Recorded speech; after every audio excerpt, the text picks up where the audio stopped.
আমার এক দাদা কালকে বন্দে ভারতে এলো, বললো ট্রেনটা তো স্পিডে চলছে, সেভাবে লাইন তৈরি নয়, ট্রেন থরথর করে কাঁপছে। আগে যাত্রী সুরক্ষায় জোর দিন, সেলফি তোলা ছেড়ে পরিকাঠামো গড়ে তুলুন। কলকাতার রাস্তার গর্তগুলো বন্ধ করুন। সারা পশ্চিমবঙ্গ জুড়ে রাস্তা তো ভেঙে গেছে, মশাবাহিত রোগ বাড়ছে। নিজের কাজ নিজে করুন, তারপর রাম মন্দিরের দিকে তাকাবেন। যিনি নিজের কনস্টিটুয়েন্সিতে দাঁড়িয়ে বলেন মিনি পাকিস্তান, তো তিনি রাম মন্দিরের বিরোধিতা করবেন, এটা তো স্বাভাবিক। এই সমস্ত বিরোধিতাকে ভেঙে গুঁড়িয়ে দিয়েই আজকে ভারতবর্ষের শাশ্বত বহমানতা, সেই জীবন প্রতিষ্ঠিত হয়ে গেছে। মোহাম্মদ সেলিম বলেছেন টিএমসি আর বিজেপির মধ্যে কোনো পার্থক্য নেই, কংগ্রেস টিএমসির সঙ্গে জোটে শিক্ষা পেয়েছিল। কংগ্রেস টিএমসির সঙ্গে জোটে শিক্ষা পেয়েছিল, টিএমসি আর বিজেপির মধ্যে কোনো পার্থক্য নেই, মোহাম্মদ সেলিম বলেছেন। মোহাম্মদ সেলিম একটা কাতর নিবেদন করছেন টিএমসির কাছে, কংগ্রেসের কাছে, যে কোনোভাবে হাত ধরে তুমি নিয়ে চলো সখা। ওনার এই অবস্থাই হয়ে গেছে। শতাব্দী প্রাচীন পার্টি কার্যত প্রান্তিক শক্তিতে রূপান্তরিত। 22শে জানুয়ারি অকাল দীপাবলি, রাম দীপাবলি হোক, সন্ধ্যায় গোটা দেশে জগদ্দীপ প্রদীপ, অযোধ্যায় বলেছেন প্রধানমন্ত্রী। কি বলবেন, বিরোধীরা কি উৎসবে সামিল হবে? প্রধানমন্ত্রী আহ্বান জানিয়েছেন দেশবাসীর কাছে। 500 বছর পরে রামের জন্মস্থানে রাম ফিরছেন। বহু মানুষ আছেন যারা দীর্ঘ দিন এই সংগ্রামের মধ্যে ছিলেন। 3.5 লক্ষ মানুষের মৃতদেহ, 67টা যুদ্ধ, এত নরসংহারের পরেও আজকে ভারতবর্ষের মানুষ প্রতিজ্ঞাবদ্ধ ছিল যে ওখানেই রাম মন্দিরের প্রতিষ্ঠা হবে, এবং সেটাই হচ্ছে। বিরোধীদের কাছে একটা আর্জি জানিয়েছেন প্রধানমন্ত্রী, বিশেষ করে কর্ণাটক এবং পশ্চিমবঙ্গে যারা শাসক দল রয়েছেন তাদের কাছে বক্তব্য যে এটা একটা আধ্যাত্মিক উৎসব, একটা ইতিহাস পুনরুদ্ধার, আপনারা রাজনৈতিক বিরোধিতা করবেন না, এটাই কাম্য। কি বক্তব্য? প্রধানমন্ত্রীর উচ্চতা থেকে তিনি বিরোধীদের কাছে আবেদন জানিয়েছেন। এক্ষেত্রে আমার কি বলার থাকতে পারে? অধীর চৌধুরী বলেছেন পশ্চিমবঙ্গের কংগ্রেস নিজের মতো লড়বে, রাজ্যে জোটের সম্ভাবনা দিদি নষ্ট করে দিয়েছেন। আবার উল্টো দিকে ফিরহাদ হাকিম বলেছেন অধীর চৌধুরী সিপিএম এর কাছে মিশে গেছেন, উনি সমস্ত আসন বহরমপুরে বিজেপির হাতে তুলে দিয়েছেন। এটাই তো জোটের চিত্র। এখন পর্যন্ত তারা এক জায়গায় হতে পারলেন না, নেতা তৈরি করতে পারলেন না, বৈঠকের পর বৈঠক, একবারের পর একবার এক একটা দল ভাঙছে। যারা নিজেদের মধ্যেই লড়াইয়ে ব্যস্ত, বিবৃতিতে ব্যস্ত, তারা কি লড়াই করবেন নির্বাচনে? মানুষ স্থায়িত্বের পক্ষে, নির্ণায়ক সরকারের পক্ষে, নরেন্দ্র মোদীর পক্ষে, স্থিতিশীল অর্থনীতির পক্ষে। মানুষ এ ধরনের বক্তব্যে কোনো উৎসাহ দেখাবে না। 22 জানুয়ারি সাধারণ মানুষকে অযোধ্যায় না যাওয়ার অনুরোধ করেছে প্রধানমন্ত্রী, 23 তারিখে যেতে বলেছেন। নিরাপত্তার কারণে তো বলাই হয়েছে যে 22 তারিখ উদ্বোধনের দিনে খুব কম সংখ্যক মানুষ এখানে উপস্থিত থাকবেন, এবং তার পরের দিন থেকেই অযোধ্যা বিমুখে সারা ভারতবর্ষের মানুষ হবে। শুভেন্দু অধিকারী বলেছেন যে মুসলিম ভাইদের পেটে ভাত দেব, মাথার চাল দেব, রাম রাজত্ব প্রতিষ্ঠা করবো, খুশি রাখতে বলেছেন। আর এরই পাল্টা ফিরহাদ হাকিম বলেছেন বিভাজন করে কোনো দেশ টিকে থাকতে পারে না, আমরা সবাই মিলেমিশে থাকবো, মুখ্যমন্ত্রী মমতা বন্দ্যোপাধ্যায় সবাইকে একসঙ্গে নিয়ে চলেন। সে তো পশ্চিমবঙ্গের মানুষ দেখেছেন, ওনাকেও দেখেছেন, মুখ্যমন্ত্রীকেও দেখেছেন। খোদ কলকাতার প্রাণ কেন্দ্রে যেদিন কাজী মাকসুম আক্তার হাই মাদ্রাসায় জাতীয় সঙ্গীত গানকে ইন্ট্রোডিউস করতে গিয়ে প্রহৃত হয়েছিলেন, রক্তাক্ত হয়েছিলেন, সেদিন ফিরহাদ হাকিম কোথায় ছিলেন? সেদিন ফিরহাদ হাকিম কোন মিনি পাকিস্তানের দিকে তাকিয়েছিলেন? এ ধরনের বক্তব্যের কোনো গ্রহণযোগ্যতা নেই।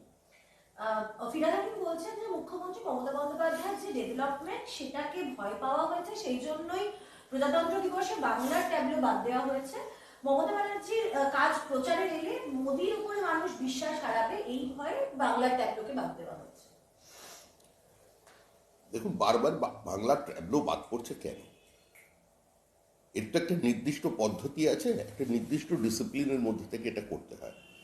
আর যারা এই সিদ্ধান্তটা নেন তারা কোনো রাজনৈতিক ব্যক্তিত্ব নন।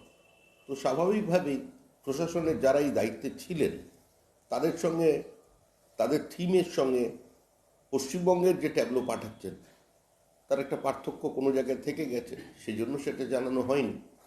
কত প্রচার আর এক জিনিস নিয়ে করবেন? পশ্চিমবঙ্গের দারিদ্র্য, পশ্চিমবঙ্গের লজ্জা, পশ্চিমবঙ্গের অসহায়তাটাকে সারা ভারতবর্ষের সামনে তুলে ধরে কি রাজ্যবাসীর মুখ উজ্জ্বল করবেন? এমনিতেই 65 লক্ষ পরিযায়ী শ্রমিক, শিক্ষিত ছেলেমেয়েরা সব কর্ণাটকমুখী, কি হবে আর এসবগুলো নিয়ে বিকৃত করে? অবরোধ হঠাৎ তৃণমূল নেতার দাদাগিরি, পুলিশের সামনে অবরোধকারী মহিলাদের হাত ধরে টানাটানি, ছবি দেখা গেল সোদপুরে। এটা তৃণমূলের অধিকার আছে, তৃতীয়বারের জন্য তারা পশ্চিমবঙ্গের শাসন ক্ষমতায় এসেছে। এই রাজ্যটা তাদের, এই সরকারটা তাদের, সুতরাং তারা যেটা করবেন সেটাই আইন। আর ওইখানেই পানিহাটি মেলাতে গত কয়েকদিন আগেই সেখানে একজন পুলিশ কনস্টেবল, মহিলা পুলিশ কনস্টেবলের শিরোধামী হয়, আজকে সেখান থেকে গ্রেপ্তার হয়েছে তৃণমূল যুব নেতা। তো স্বাভাবিকভাবে যে রাজ্যে মহিলা পুলিশদের নিরাপত্তা নেই, সাধারণ মহিলাদের নিরাপত্তা কোথায়? এনসিআরবির কাছে প্রকৃত তথ্য রাজ্য সরকার জমা দেয় না, কলকাতা সেফেস্ট সিটি হয়ে যায়। তার কারণ হচ্ছে তথ্য গোপন। পুলিশ কোনো ব্যবস্থা নেবে কি করে? কারণ পুলিশ, প্রশাসন এবং তৃণমূল মিলেমিশে একাকার হয়ে গেছে। সুতরাং পুলিশই তৃণমূল, তৃণমূলই পুলিশ। আজকে নৈহাটিতে দেখা গেল সুব্রত বক্সিকে বিশেষ বৈঠক করতে সেখানে উপস্থিত ছিলেন বিধায়ক সোমনাথ শাম, ভাটপাড়া বিধায়ক এবং সোমনাথ শাম, অন্যদিকে অর্জুন সিং। এই সাংসদ এবং বিধায়কের যে দ্বন্দ্ব, সেই দ্বন্দ্ব কাটাতে এবার সুব্রত বক্সিকে ছুটে যেতে হলো নৈহাটি। কিভাবে দেখছেন এভাবে প্রকাশ্যে সাংসদ বিধায়কের বাকযুদ্ধ এবং তারপর দলের অন্যতম বর্ষিয়ান নেতাকে এভাবে ছুটে গিয়ে বৈঠকে বসা? আরে বাকযুদ্ধ হলে তো ঠিক থাকতো, আমাদের কিছু বলার থাকতো না। তৃণমূল তো তৃণমূলকে খুন করছে। যেখানেই তৃণমূল কংগ্রেস কর্মী খুন হচ্ছে তার পরিবারের লোকজন সিবিআই তদন্তের দাবি করছে আর অভিযোগ করছে তৃণমূল কংগ্রেসের নেতাদের ওপরে। সুতরাং এটাই তো সামাজিক চিত্র। আমরা কেন অন্যের বাড়িতে জানলা দিয়ে উঁকি মেরে দেখতে যাব? তৃণমূল কংগ্রেসকে তৃণমূল কংগ্রেসের হাত থেকে বাঁচানোর জন্যই এ রাজ্য থেকে তৃণমূলের বিসর্জনটা প্রয়োজন আছে। শিশিরকে প্রণাম গুরুদেব সম্বোধন করেছিলেন সুবল মান্না। এবার দলীয় শোকজ করা হয়েছিল, তাকে ইস্তফার নির্দেশ দেওয়া হয়েছিল। সেসব পরেও দেয়নি কাঁথির উত্তর কাঁথির পুরসভার চেয়ারম্যান, পুরপ্রধান। এবার রাজ্য সভাপতিকে নালিশের পর 16 জন কাউন্সিলর অনাস্থা প্রস্তাব আনার পথে রয়েছেন তার বিরুদ্ধে। এটা তো স্বাভাবিকই। দলীয় কর্মসূচি, দলীয় অবস্থান, দলের নীতি সিদ্ধান্তকে যদি কেউ অস্বীকার করে তার বিরুদ্ধে তো অনাস্থা আসবেই। শ্রদ্ধা, সৌজন্য, বয়স্কদের প্রতি যথাযথ সম্মান প্রদর্শন, এগুলো তো তৃণমূল কংগ্রেসের অভিযানে নেই। যে শিশির অধিকারীর হাত ধরে মেদিনীপুর জেলায় তৃণমূল কংগ্রেস তার রাজনৈতিক প্রতিষ্ঠা পেয়েছিল, তাকে প্রণাম করা যাবে না, এটা তো তৃণমূলের ঘোষিত অবস্থান। সেটা না জেনে যদি আপনাদের সুবল মান্না হঠাৎ তাকে প্রণাম করে ফেলে, তাকে তো এ ধরনের বিড়ম্বনার শিকার হতেই হবে। শুভেন্দু অধিকারী অধীর রঞ্জন চৌধুরীকে চ্যালেঞ্জ দিয়েছিলেন বহরমপুর নিয়ে, এবার সেটার পাল্টা দিয়েছেন অধীর রঞ্জন চৌধুরী। তিনি বলছেন যে আগেরবার তৃণমূলের সেনাপতি হয়ে এসেছিল, এবার বিজেপির হয়ে আসছেন। যার নিজের দলের ঠিক নেই, দল বদলুক, সে আগে নিজের ট্র্যাক ঠিক করুক, তারপর আমাকে হারাবে। দেখুন, এই সমস্ত বিবৃতি, পাল্টা বিবৃতির মধ্যে গিয়ে কোনো লাভ নেই। যে লোকসভা নির্বাচন হতে চলেছে সেখানে একজনই প্রাসঙ্গিক, তিনি হচ্ছেন নরেন্দ্র মোদী। তিনি 2019-এ ছিলেন বিজেপির পদপ্রার্থী, আর আজকে তিনি হচ্ছেন মানুষের প্রার্থী। সারা ভারত মোদীময়। মানুষ স্থায়িত্বের পক্ষে, মানুষ নরেন্দ্র মোদীর পক্ষে, মানুষ নরেন্দ্র মোদীর কর্মসূচির পক্ষে। সুতরাং এই সমস্ত বিবৃতি, পাল্টা বিবৃতি, এগুলো হাওয়ায় মিশে যাবে। উত্তর 24 পরগনা নিয়ে অভিষেক বন্দ্যোপাধ্যায়ের বাড়িতে বিশেষ বৈঠক। অভিষেক বন্দ্যোপাধ্যায়ের বাড়ির বৈঠকে 4 জনকে তাৎপর্যপূর্ণভাবে দেখা গেল। প্রাপ্ত বসু, পার্থ ভৌমিক, নারায়ণ গোস্বামী এবং তাপস রায়। এরা 4 জনই উপস্থিত ছিলেন পরশুদিন মুখ্যমন্ত্রী তৈরি করা কোর কমিটিতে, যা উত্তর 24 পরগনা পরিচালনা করবে। তার মধ্যে থেকে 4 জনকে নিয়ে আলাদা বৈঠক করছেন অভিষেক বন্দ্যোপাধ্যায়। এই বৈঠক কি তাৎপর্যপূর্ণ রাজনৈতিকভাবে বিশেষভাবে? আমার মনে হয় 2024-এর যে নির্বাচন হতে চলেছে, এই নির্বাচনে তৃণমূল প্রাসঙ্গিক নয়। সুতরাং তৃণমূলের আভ্যন্তরীণ রসায়নটাও মানুষের কাছে খুব একটা বেশি প্রাসঙ্গিক নয়।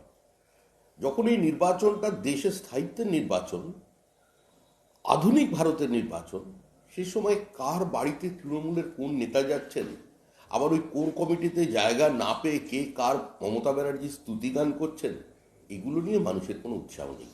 এই নিয়ে একটা প্রশ্ন, সেটা হচ্ছে এই নিয়ে মানুষের উৎসাহ নিয়ে আপনি বলছেন, কিন্তু অভিষেক বন্দ্যোপাধ্যায় সেই বৈঠকে একটি তাৎপর্যপূর্ণ মন্তব্য করেছে যাতে রাজ্যবাসী চিন্তিত।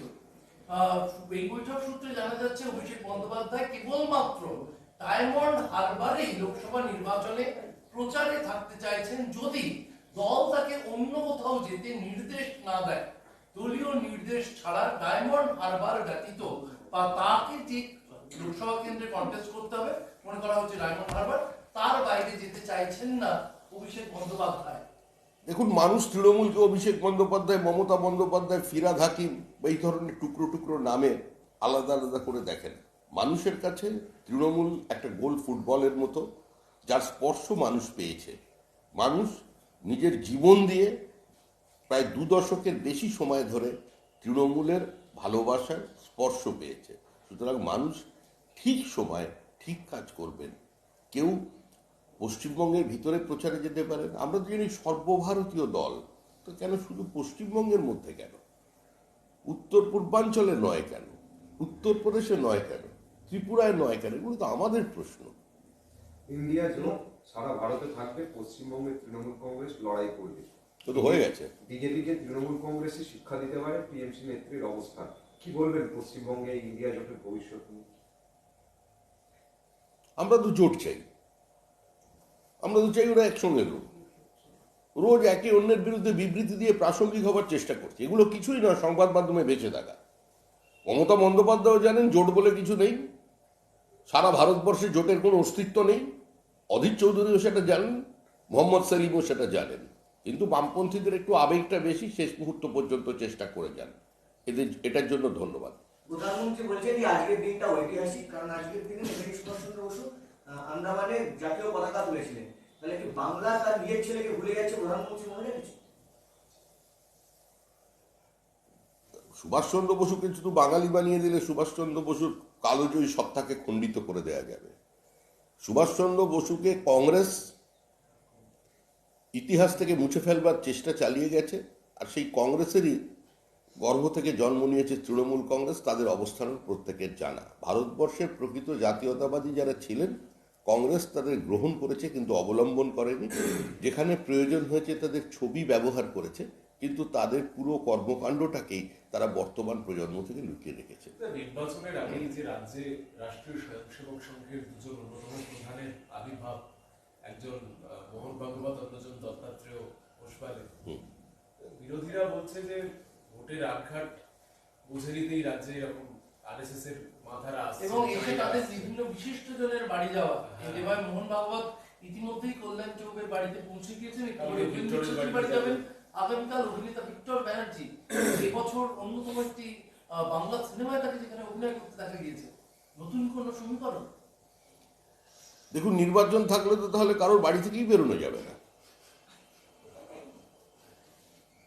রাষ্ট্রীয় স্বয়ংসেবক সংঘ কি চায় এবং রাষ্ট্রীয় স্বয়ংসেবক সংঘ কি করে, এটা বিরোধীরা যেদিন বুঝতে পারবে, তার আগেই রাষ্ট্রীয় স্বয়ংসেবক সংঘ এই সমাজের মধ্যে বিলীন হয়ে যাবে, গোটা সমাজই সংঘময় হয়ে যাবে।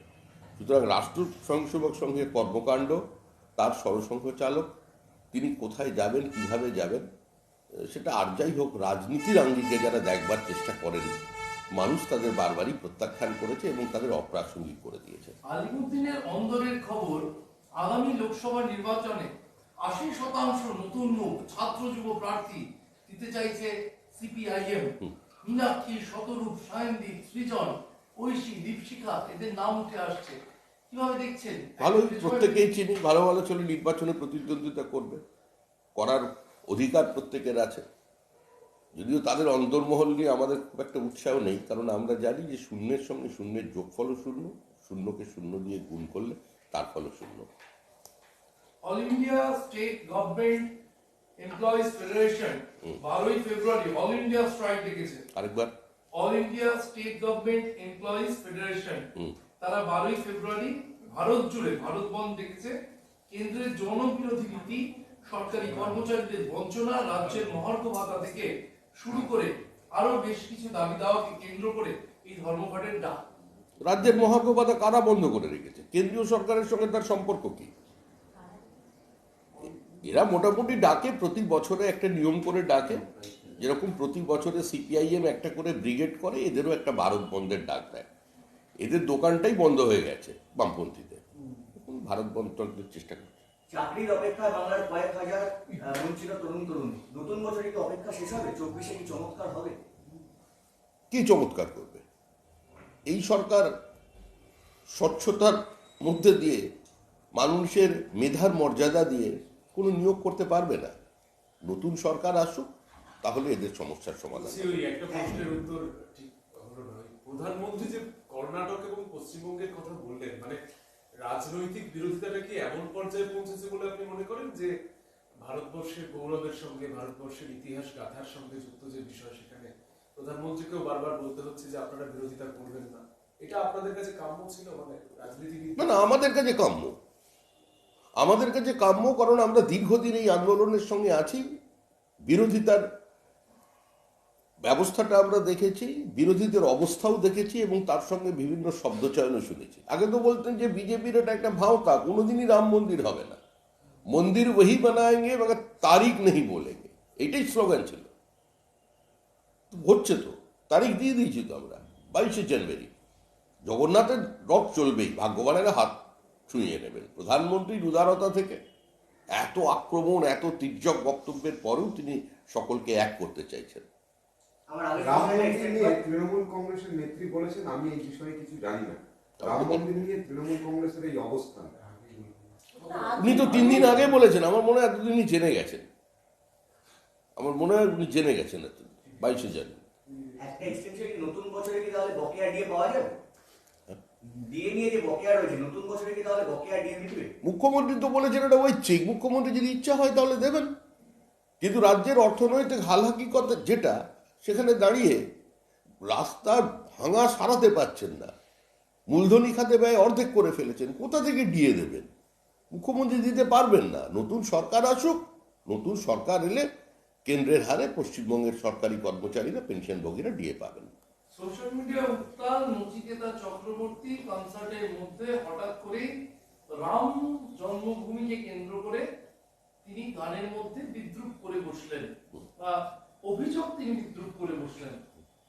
এই যে মঞ্চে দাঁড়িয়ে রাম জন্মভূমি নিয়ে হঠাৎ করে একজন গায়কের এভাবে বিদ্রুপ করে বসা, এবং গায়ক হিসেবে যথেষ্ট পরিচিত একজন শিল্পী নচিকেতা চক্রবর্তী, কিভাবে দেখছেন? দেখুন, প্রাসঙ্গিক হওয়ার জন্য, কিছু মানুষের একটু বেশি কলস পাওয়ার জন্য, কিছু কিছু ধর্মান্ধ মৌলবাদীদের ফাংশন পাওয়ার জন্য এগুলো একটু বলতে হয়। এটা একটা ব্যবসায়িক অবস্থান, পুরো বাণিজ্যিক কারণে ওই ধরনের কথা বলেছে। রাজ্য জুড়ে ছোট ছোট সভা, জেলা সদরগুলিতে বড় সভা, তাতে ইস্যু ভিত্তিক কথা বলতে হবে। কলা ফাটিয়ে বলে গেলাম আমার 300 লোক হয়েছিল, চাপ করে বেড়ালাম, এই প্রবণতা বন্ধ করুন। আজকের দিনে জ্বলন্ত ইস্যু মমতার সংখ্যালঘু তোষণ, দুর্নীতি, বেকারি ও শিল্পহীনতা, এই উপরেই সভা করতে হবে। রাজ্য নেতৃবৃন্দ একটু ভেবে দেখবেন, সময় কিন্তু বেশি নেই। তথাকথিত অত্যন্ত বিদ্বান মানুষ, তিনি দলের রাজ্য সভাপতি ছিলেন, বিভিন্ন গুরুত্বপূর্ণ দায়িত্বেও ছিলেন।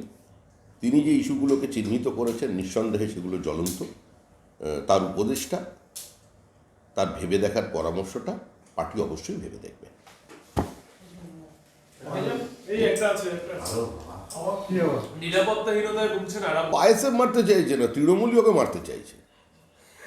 এদের তো হাত অনেকের মানুষের রক্তে রাঙানো আছে, সুতরাং এখন একটু বাজার টান পড়েছে। এখন 2-3 ভাগে পার্টি বিভক্ত হয়ে গেছে।